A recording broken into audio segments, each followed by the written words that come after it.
Madame, Monsieur, bonsoir. Dans ce journal, l'assassinat d'un Français en Algérie, un ingénieur retrouvé mort ce matin à 30 km d'Alger. La gesticulation irakienne à l'égard des Nations Unies, l'enquête tous azimuts sur la secte du Temple solaire, enquête en France, en Suisse, mais aussi au Canada, l'ouverture de la FIAC, la foire internationale de l'art contemporain, les championnats du monde de gymnastique rythmique et sportive, et puis notre invité ce soir, le prix Nobel de la paix Elie Wiesel, bonsoir, pour la publication du premier tome de vos mémoires. Le livre s'appelle « Tous les fleuves vont à la mer ». Une nouvelle fois, la violence aveugle et quotidienne s'est donc manifestée en Algérie. Un ingénieur français qui vivait à Alger depuis 25 ans a été assassiné. En 13 mois, c'est le 18e Français victime des intégristes. Véronique Tavou. 18 Français tués en 13 mois, la liste ne cesse de s'allonger. Comme à chaque nouvel assassinat, le ministère des Affaires étrangères vient de demander aux derniers ressortissants français, il en reste environ 1 millier, de faire preuve de la plus grande prudence et pour ceux dont la présence n'est pas indispensable, de quitter le pays. C'est à Mefta, 15 km au sud-est d'Alger, que le corps de Jean-Pierre Manière, un ingénieur de 59 ans, a été retrouvé. Mefta, l'un des fiefs du groupe islamique armé, le GIA, qui a revendiqué la plupart des assassinats d'étrangers. C'est le GIA qui, en octobre 1993, avait remis aux 3 agents consulaires français enlevés puis libérés une semaine plus tard un ultimatum donnant aux étrangers 1 mois pour quitter l'Algérie, sous peine de mort. Depuis cette date, le GIA n'a cessé de multiplier ses attaques contre les intérêts français. Attentat particulièrement meurtrier, le 4 août dernier, 3 gendarmes, 2 agents consulaires ont été assassinés à la résidence d'Ain Allah, tout près d'Alger. Récemment, le GIA avait une nouvelle fois accusé la France, premier partenaire économique de l'Algérie, de soutenir le pouvoir algérien et réclamer l'évacuation de tous les ressortissants français vivant encore en Algérie. Claude Pierre, bonsoir. Vous êtes le président de l'Association des Français d'Algérie. Vous êtes rentré en France au début de l'été. Vous connaissiez personnellement M. Manière? M. Manière était connu de la communauté française d'Algérie qui vivait depuis longtemps. C'était un bâtisseur puisqu'il avait une entreprise de travaux publics et il avait participé à la construction de l'Algérie nouvelle.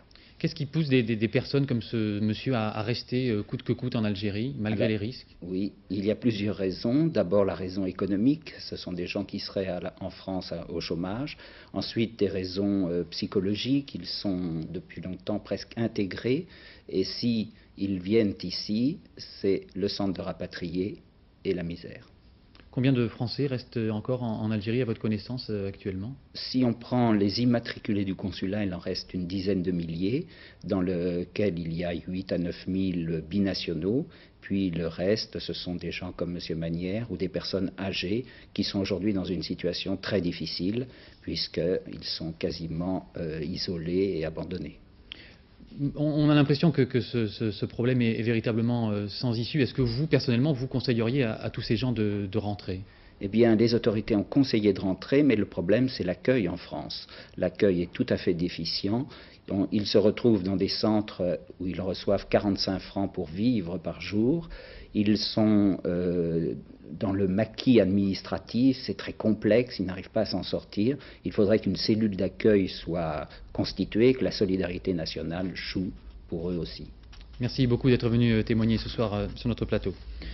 Dans l'enquête autour de la secte de l'ordre du Temple solaire maintenant, chaque jour amène son lot de révélations et de surprises. Les enquêteurs travaillent simultanément en Suisse, au Canada et en France. Le département du Vaucluse a été scrupuleusement ratissé ces derniers jours pour essayer de retrouver les dirigeants de cette secte. Les enquêteurs ont perquisitionné aujourd'hui dans plusieurs maisons qui, elles aussi, avaient été piégées. Sur place, Anne Mourgue et Philippe Jasselin. De loin, une demeure paisible, cossue, située à l'écart du village, loin des regards indiscrets. Pourtant, lorsqu'ils ont perquisitionné cette nuit, les enquêteurs ont eu une drôle de surprise. La maison était piégée, truffée de bonbonnes de gaz prêtes à exploser. Le maire d'Aubignan était avec les enquêteurs, il ne réalise toujours pas. Nous avons pu découvrir à l'intérieur qu'il existait des pièges très bien organisés par le système de bouteilles à gaz, de produits inflammables, par un système de minuterie très bien installé et sur une ligne téléphonique. Des systèmes de mise à feu que les enquêteurs connaissent bien, les mêmes que ceux utilisés dans les chalets suisses. Ce soir, ils tentent de comprendre pourquoi ils n'ont pas fonctionné. Des enquêteurs qui ont pénétré dans une véritable forteresse. Double portail d'entrée, porte blindée, système de surveillance, caméra et même, en sous-sol, un abri anti-atomique. Depuis longtemps, les voisins, intrigués, avaient remarqué d'étranges allées et venues, des voitures étrangères, des bruits bizarres, surtout la nuit. Souvent des va-et-vient, oui. Des voitures qui venaient et qui partaient, oui, ça oui. Souvent, même la nuit aussi. Les enquêteurs s'intéressent décidément beaucoup aux demeures des deux gourous. Ils se sont rendus ensuite dans celle occupée par l'associé de Luc Jouret, certains disent son disciple, le docteur Christian-Marie Le Gall. Un personnage mystérieux. Jusqu'ici, il ouvrait sa porte à tous les journalistes. Depuis la perquisition des gendarmes, il se montre beaucoup plus distant. S'il vous plaît, messieurs. Non, pas ici. Pas ici, s'il vous plaît. Oui. À quelques kilomètres de là, cette autre bâtisse à vendre. Elle aussi intrigue les policiers. Comme les autres, elle appartient à la secte. Comme les autres, elle est équipée de systèmes de surveillance ultra sophistiqués. Comme les autres, elle a été perquisitionnée. A-t-elle révélé quelque chose d'intéressant? Pour l'instant, les enquêteurs se montrent plutôt discrets quant aux résultats de leurs investigations. Les enquêteurs suisses ont, eux, la très pénible tâche d'essayer d'identifier les 48 corps retrouvés mercredi matin. Un travail évidemment très difficile, mais depuis ce soir, ils ont la certitude que parmi les membres de la secte, certains ont été assassinés. Antoine Cormery, Philippe Deslandes et Élie Cohen. Nous sommes à l'hôtel Benivard, un 4 étoiles luxe à Montreux, sur les bords du Léman, l'un des derniers lieux de réunion de l'état-major de la secte. C'est ici, cette salle qu'ils ont décidé tout. La dernière, c'est le 30. Il était 9 personnes ici. Ils ont commencé à 11 h du soir ici. Je crois qu'ils ont fini à 2 h 30, 3 h du matin. Mais on ne pouvait pas entrer dans cette salle. Une présence confirmée par le livre de réservation du restaurant de l'hôtel. Réservation faite vendredi au nom de Luc Jouret. Que s'est-il dit autour de cette table, puis dans la salle de réunion? Les dissensions entre Luc Jouret et Joseph Di Membro ont-elles monté d'un cran? Nul ne le sait. Pourtant, il ne fait plus guère de doute que l'argent était au cœur des discussions. L'argent que la secte brassait par millions et qui conduira le juge, aidé par des inspecteurs canadiens, à des révélations explosives dans les prochains jours. Certains contrôles que nous avons pu faire très sommairement, notamment au niveau des banques, nous confirment toutefois que nous allons avoir des surprises étonnantes. Et pendant ce temps, à Lausanne, l'autopsie des 23 cadavres de Chéris s'est achevée ce soir. Un seul corps portait une trace d'injection et selon le juge, il ne fait plus aucun doute que de nombreux membres de la secte ont bien été assassinés, même s'il est encore trop tôt pour reconstituer le scénario du drame. Trop tôt aussi pour dire si Joseph Di Membro est au nombre des victimes retrouvées à 200 km de là, à Salvan, et dont les corps ont été regroupés au crématorium de Sion. Selon la radio suisse romande, un secouriste l'aurait reconnu, lui et sa femme, mais la police refuse de confirmer l'information. Les victimes, ils sont ici à Sion, ça c'est juste, mais aucun commentaire, aucune identification formelle a été faite ici à Sion. Le corps de Joseph Di Membro, que l'on présente donc désormais comme le véritable patron et le financier de la secte, ce corps repose-t-il ici, dans ce bâtiment du crématorium de Sion? La justice suisse ne pourra répondre définitivement à cette question qu'à partir de lundi, lorsque les 25 victimes de Salvan seront transférées à l'Institut médico-légal de Lausanne pour autopsie. Enfin, troisième pays dans lequel les enquêteurs cherchent à rassembler les éléments de ce pulse sinistre, le Canada. Et là, la police met à jour des activités très lucratives, notamment un trafic d'armes qui porterait sur plusieurs centaines de millions de francs. Philippe Boisserie. Voici les seules photos répertoriées à ce jour de Joseph Di Membro.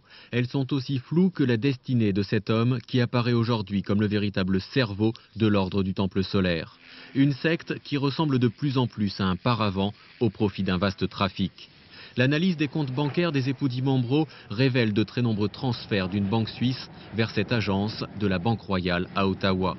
Des transferts portant à chaque fois sur plusieurs millions de francs.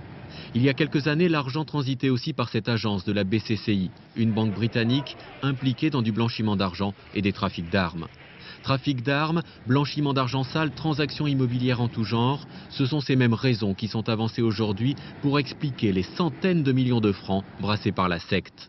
Il y a 1 an et demi, des cadres d'Hydro-Québec, membres de l'organisation, avaient été soupçonnés de trafic d'armes. Luc Jouret avait même dû payer une amende, sans plus. Ces sommes colossales ont-elles entraîné des dissensions parmi les membres? Plusieurs témoignages le confirment. Ce pourrait être une des explications des massacres commis cette semaine en Suisse et au Canada. Mais elle n'explique pas tout, notamment pas les nombreuses complicités de gens haut placés dont a dû bénéficier l'ordre du Temple solaire pour tenir si longtemps.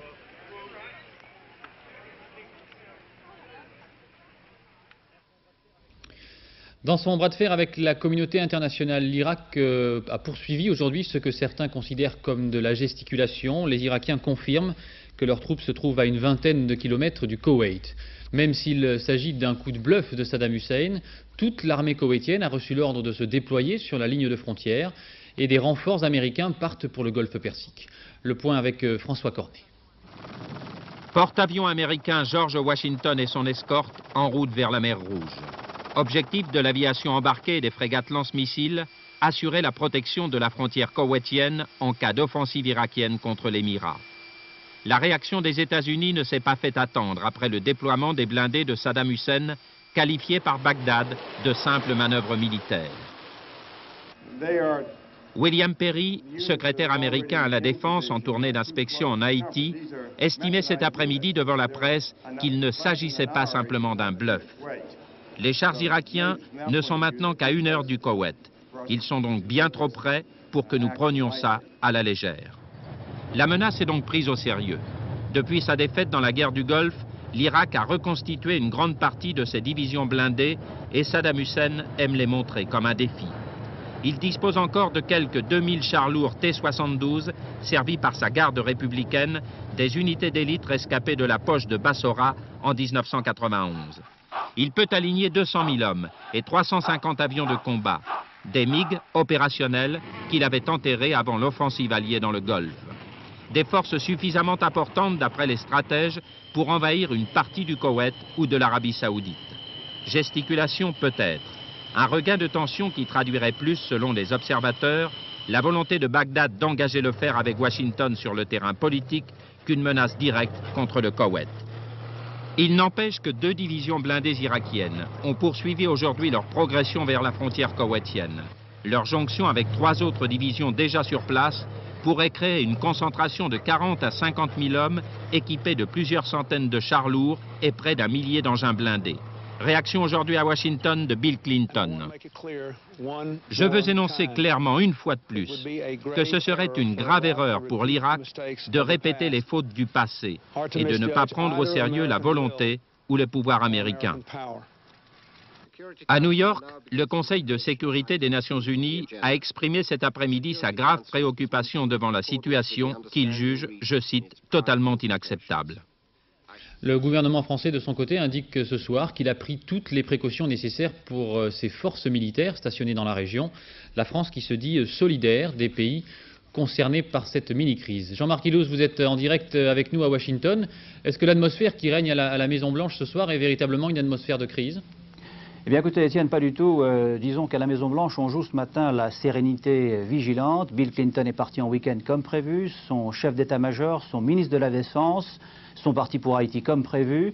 Alors, sans vouloir minimiser les événements de l'Irak, on ne veut pas non plus les dramatiser. Le message est le suivant, les Américains ne permettront pas à l'Irak d'intimider, je cite, les Nations Unies. Mais est-ce qu'ils considèrent, les Américains, qu'une invasion du Koweït est impossible ? Écoutez, les Américains restent très prudents, mais le sentiment général ici, c'est qu'on n'est pas actuellement en configuration de guerre du Golfe bis. D'abord, les effectifs en place ne sont pas les mêmes. Et puis surtout, l'Irak de 1994 n'a pas la capacité offensive de l'Irak de 1990, même s'il conserve, c'est vrai, une capacité de nuisance militaire que, semble-t-il, Saddam Hussein veut user moins contre le Koweït que contre les Nations Unies. Sur le thème, s'il n'y a pas d'allègement des sanctions qui étouffent l'Irak, Saddam Hussein pourra brusquement cesser de coopérer avec les Nations Unies.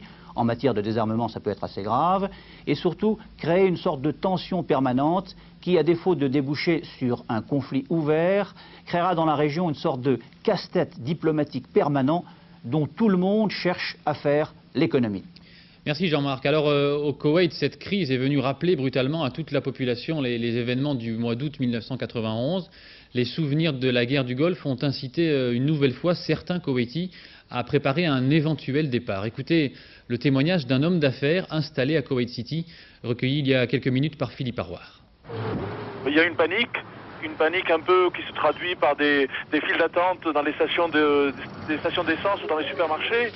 Et ça se voit, il y a une panique générale. Mais pour les gens un peu plus informés, c'est un peu l'accalmie parce qu'on sait que le régime irakien est très affaibli et qu'il n'a pas cette force pour envahir le Koweït ou pour recommencer son expérience passée. Et vous ne croyez pas à une invasion prochaine? Non, absolument pas. J'avoue que la présence occidentale à Koweït est fortement ressentie. Est-ce qu'il y a des gens qui veulent vraiment quitter le pays à l'heure actuelle? Je vous avoue qu'on commence à en parler. Les Occidentaux à Koweït, les grandes sociétés ont fait des réservations sur des vols. Il y a des mouvements de transfert de fonds, il y a des mouvements d'échange d'argent. Les gens achètent beaucoup de dollars. Si la situation s'accentue, beaucoup de départs sont à prévoir. Une dernière information à l'étranger avec un nouveau cauchemar dans le centre de Sarajevo aujourd'hui. Les passagers de deux tramways ont été pris pour cible par des tireurs isolés, des snipers, des tirs apparemment venus du côté serbe. Une personne a été tuée, 12 autres blessés, parmi elles 4 enfants. C'est la première fois depuis la signature d'un accord au mois d'août que les snipers s'en prennent à nouveau aux civils. En France, une affaire qui touche la communauté musulmane de Lyon. Le trésorier de la toute nouvelle mosquée est en prison depuis hier avec sa femme et son fils. Une dizaine de pistolets ont été retrouvés à leur domicile. Une affaire à prendre avec beaucoup de précautions. Valérie Gagé. Dans la maison du trésorier de la mosquée de Lyon, à Bron, les policiers ont trouvé 2 types de choses. Une dizaine de pistolets et des munitions dont on ignore encore la provenance, mais aussi des objets volés et tout un stock de vêtements neufs de grande valeur. Une partie de ces objets proviendrait de casses commis avec voiture bélier dans plusieurs magasins de la région lyonnaise. Les policiers surveillaient le fils du trésorier, soupçonné avec une bande de jeunes d'être l'auteur de ces cambriolages. Mais selon les enquêteurs, le père et la mère du garçon, âgé de 26 ans, ne pouvaient ignorer la présence des armes et des objets volés dans leur appartement. Le couple et son fils ont donc été incarcérés. À la mosquée de Lyon, inaugurée il y a une semaine, on se serait bien passé de cette mauvaise publicité, même si cette affaire de droit commun n'a a priori aucun lien avec la gestion du lieu de culte. La politique maintenant, un sondage de l'IFOP pour le journal du dimanche qui ne va pas faire plaisir au comité qui, dans ses propositions pour les jeunes la semaine dernière, préconisait le droit de vote aux élections municipales dès l'âge de 16 ans. Eh bien, à la tranche d'âge des 18-30 ans, interrogée par le journal du dimanche, 71% des sondés sont contre. Concernant la présidentielle maintenant, Jacques Delors détrône pour la première fois Édouard Balladur. Il est le préféré de 20% des personnes interrogées contre 19% au Premier ministre, 10% à Jacques Chirac qui devance Charles Pasqua et Raymond Barre. À quelques mois de l'élection présidentielle, Raymond Barre continue d'entretenir le mystère et il prend, semble-t-il, un malin plaisir à participer au débat tout en dédaignant ce qu'il appelle le microcosme de la politique. Raymond Barre suivi ces derniers jours par Jean-Baptiste Prédaly et Emmanuel Beck. Mais il fait très bon. Il fait très bon, comme souvent dans les sondages pour Raymond Barre. Cela ne l'empêche pas de marcher à son pas, ni de rester le spectateur engagé de la politique française. Cela ne l'empêche pas non plus de s'exprimer. Hier soir, c'était devant les adhérents directs de l'UDF. Le genre de réunion politique qui plaît à Raymond Barre. Elle ne ressemble pas à une réunion politique avec des militants qui ne ressemblent pas à des militants politiques. Seulement, même dans une abbaye du XIIe siècle, il y a l'actualité, l'agitation autour des affaires et la position de Raymond Barre, toujours prêt à marquer sa différence. J'avoue que je suis perplexe devant la prolifération actuelle des propositions et projets, devant la véritable surenchère, y compris entre l'exécutif et le législatif, pour récupérer la pureté de la tragédie antique. Entre 2 voyages d'études, Raymond Barre doit quand même s'occuper de politique. À Vittel, aux journées parlementaires de l'UDF, il a même dû côtoyer les nombreux présidentiables de la majorité. Mais plutôt que de la présidentielle, même en plein marigot politicien comme il dit, M. Barre parle Europe. Il se dit beaucoup de choses sur l'Europe à l'heure actuelle. Et je frémis en entendant un certain nombre de raisonnements dont le moins que je puisse dire est que je ne sais pas s'ils sont guidés par l'ignorance ou par la stupidité. Raymond Barre a un credo, l'Europe. Un projet, remettre de l'ordre dans la maison républicaine. Il a même un programme en 7 points. Une façon de rester présent et prêt sans en avoir l'air pour l'échéance présidentielle. C'est peut-être la méthode Barre aujourd'hui, détaché des enjeux, mais pas trop. Et l'ancien Premier ministre sera demain l'invité de l'heure de vérité à midi. Le cœur de 1200 villes françaises a battu aujourd'hui au rythme des gestes qui sauvent. C'était la première journée de l'urgence cardiaque.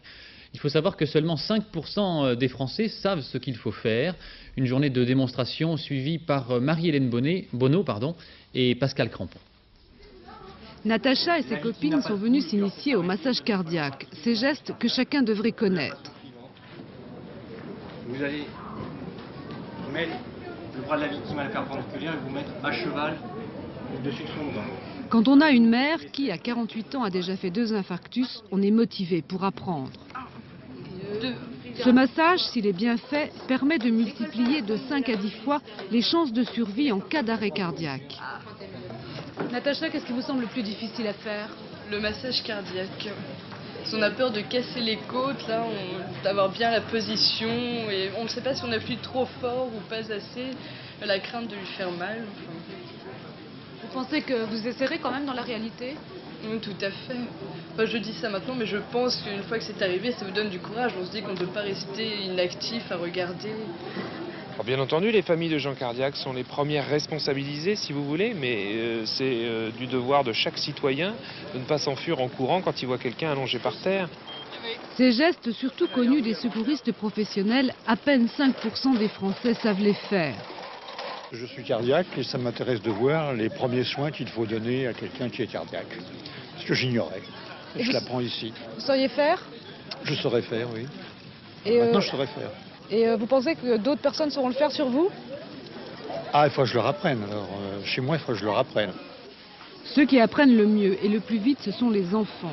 Alors pourquoi ne pas enseigner dans les écoles ces gestes simples qui peuvent sauver la vie? Il y a un an, jour pour jour, la Camargue était touchée, vous vous en souvenez, par de très graves inondations. Après l'émotion très légitime des habitants de la région, on a cherché des solutions. Les choses n'avancent pas très vite, mais les premiers travaux d'entretien viennent tout de même de commencer. Enquête de Yannick Aroussi et Jean-François Giorgetti. Octobre 93, la Camargue sous les eaux. Le Rhône ouvre une brèche dans la digue de Figares, des digues très vite au centre de la polémique. Laissées à l'abandon, mal entretenues, elles sont accusées de tous les maux. Aujourd'hui, à Figares, la digue est réparée et elle est en cours de consolidation. Des forages le long de 33 km de digues qui protègent des habitations. L'expertise est commencée depuis le mois de juin. Commandée par la commune d'Arles, elle devrait permettre de brosser le tableau exact de l'état des digues. On trouve des zones qui apparemment, je dis apparemment parce qu'il faut quand même prendre quelques précautions, apparemment ne posent pas trop de soucis, et d'autres qui, au contraire, font l'objet de pas mal de désordres. L'entretien des digues est actuellement confié aux chaussées de Grande Camargue, regroupement d'associations syndicales. Mais la mission interministérielle intervenue après les dernières inondations préconise fortement aujourd'hui la création d'un syndicat mixte pour la gestion des digues. Elles étaient laissées à l'abandon car les responsabilités se sont diluées au fil des temps et c'est là donc l'illustration qu'en matière de sécurité on a tendance à oublier. Et si on veut assurer la sécurité, il faut que régulièrement, systématiquement, on considère que la catastrophe est imminente. La catastrophe, Jean-Luc Malacarne y pense très souvent. Il s'est battu pour que les choses bougent et il se félicite de la création du syndicat mixte. Aujourd'hui, on a intégré que le risque est à nouveau là et qu'il faut donc qu'une structure fiable puisse gérer l'ensemble des digues. Mais la digue, même entretenue et renforcée, ne doit pas faire oublier que la Camargue est une zone inondable. On y pense beaucoup ici, un an après la crue de 93. Un dernier mot concernant l'actualité, concernant l'affaire autour de Taslima Nasrin. Elle vient d'indiquer à Stockholm qu'elle pensait pouvoir venir en France dans le courant du mois de novembre, mais qu'elle n'accepterait pas de restrictions à son voyage. Elie Wiesel, merci d'être avec nous. Nous allons revenir sur la publication du premier tome de vos mémoires, mais vous êtes un inlassable défenseur des droits de l'homme. Vous considérez dans cette affaire qu'il y a eu un dérapage de la part des autorités françaises? Absolument. Une erreur grave même. On n'interdit pas la France à quelqu'un qui est chassé, pourchassé, menacé de mort. Après tout, c'est un écrivain, une femme courageuse. Elle mérite la protection et elle mérite aussi l'amabilité. Je pense que c'était une erreur. Alors, les éditions du Seuil publient donc le premier tome de vos mémoires. Cela s'appelle « Tous les fleuves vont à la mer ». Le combat que vous menez, c'est un combat pour la mémoire? C'est la mémoire qui est à la base, qui est à la source de tout ce que j'essaie de faire. C'est normal. Car si on oublie, on est oublié. On n'a pas le droit d'oublier certaines choses, pas aujourd'hui. Ce que nous avons vécu, un jour, sera effacé, sauf si nous en retenons quelques mots, quelques regards, quelques sourires, quelques larmes. Mais ce risque d'oubli existe véritablement selon vous? Dans 50 ans, on peut avoir oublié les camps de concentration? On oublie déjà. D'abord, il y a ceux qui nient l'existence de ces camps. Ce sont des gens qui sont moralement perturbés, moralement malades, de même qu'il y a des malades mentaux. Il y a des gens qui sont moralement malades. Et ce sont ces gens-là. Mais en plus, l'événement en soi était d'une ampleur telle, de mystère tel, que c'était facile de le refouler. On voulait le refouler. Pendant très longtemps, on ne voulait pas entendre. Quand mon premier récit est apparu en France en 1958, il y a très peu de gens qui l'ont lu. En Amérique, c'était impossible de trouver un éditeur. En France aussi, d'ailleurs, jusqu'à ce que Jérôme Lindon l'a pris. Il s'agissait de la nuit. Hein, de la nuit, oui. Il y a tant de tristesse dans cet événement. Il y a tant de douleur. Précisément, dans vos mémoires, vous évoquez des choses dont vous n'aviez jamais parlé. Oui, parce que d'abord, je pense toujours rétrécir et condenser ce que je pense être la vérité. Et dans ce livre-là, car ce sont des notes prises depuis 1945, j'ai essayé de dire ce que je n'ai pas encore dit. Or, j'ai dit très peu de choses. La mort de votre sœur, notamment? C'est ma petite sœur, oui. C'est impossible de parler sans la revoir. Vous savez, l'assassinat des enfants, 1,5 million d'enfants juifs, cela restera inscrit dans la mémoire de Dieu et des hommes à tout jamais. Quand même, on ne peut pas penser, on n'a pas le droit de penser que c'est possible d'assassiner des enfants, de les brûler vivants. Et j'en ai vu, moi, des enfants brûlés vivants, sans que rien n'arrive. Tous les fleuves sont à la mer le titre de votre livre est une citation biblique. Vous êtes profondément croyant. La question est posée dans votre livre, est-ce qu'après Auschwitz, on peut encore croire en Dieu?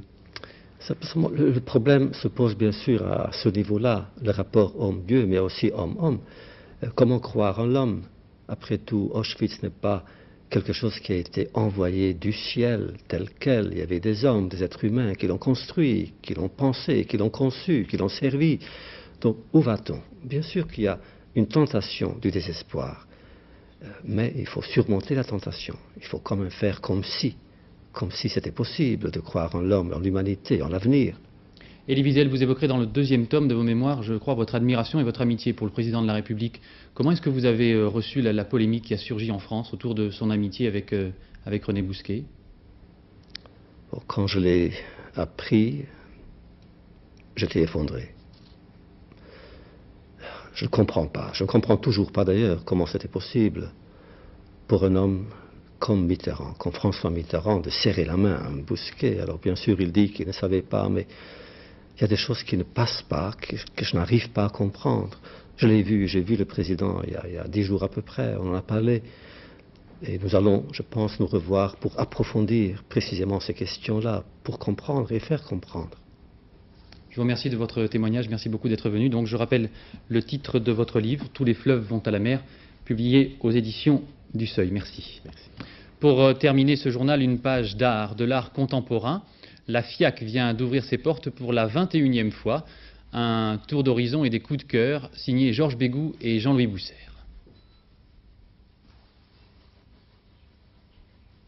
Dans un instant. Tout de suite, ça arrive. La FIAC 94, Georges Bégou et Jean-Louis Bousser. Bien, on me dit en régie, dites-moi ce qu'il faut faire, parce que là on ne me dit rien. Voilà, le sujet arrive, ne vous inquiétez pas, vous allez découvrir donc la 21e FIAC version 94. On vient à la FIAC pour découvrir, pour s'étonner des insectes animés de Sanchez, par exemple. Pour s'emballer peut-être pour la poésie et l'humour des sculptures de Chassepeau. Pour se perdre entre un Miro et une fresque caillouteuse de Cunellis, pour suivre la ligne indéterminée d'un Bernard Venet, pour se rassurer avec des artistes confirmés comme Armand qui n'a pas hésité à calciner son mobilier Louis XV, pour admirer, s'il en était besoin, ce triptyque des lions. L'essentiel des grandes galeries internationales qui exposaient autrefois au Grand Palais sont venues ici à l'espace Branly. Alors parmi les expositions personnelles, il y a évidemment l'exposition de Bazaine pour les Français, ou Armand, César, des grands classiques français, mais aussi des artistes étrangers comme Manolo Valdés par exemple. Précisément, Manolo Valdés, peintre et sculpteur espagnol qui vit et travaille aux États-Unis. Il vient à la FIAC pour la première fois. La galerie Marwan Hoss l'expose également en ville. C'est une véritable révélation pour le public français. Manolo Valdés, un prince du dessin et de la matière.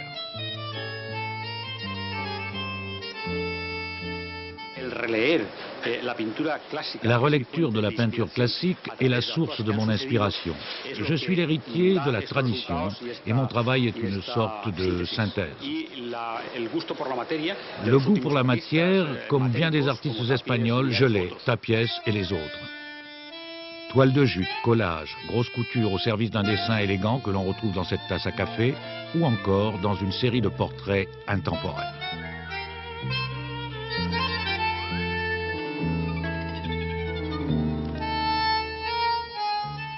Voilà, c'est la fin de ce journal. Dans un instant, les prévisions météo de Nathalie Riouet, du soleil et de la chaleur pour demain. Retour de la chaleur à 20h50, surprise, surprise.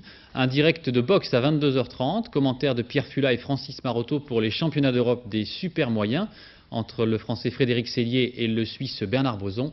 Et le dernier journal aux alentours de minuit vous sera présenté par Philippe Lefebvre. Je vous retrouve demain à 13h et à 20h. Je vous souhaite une excellente soirée. Merci.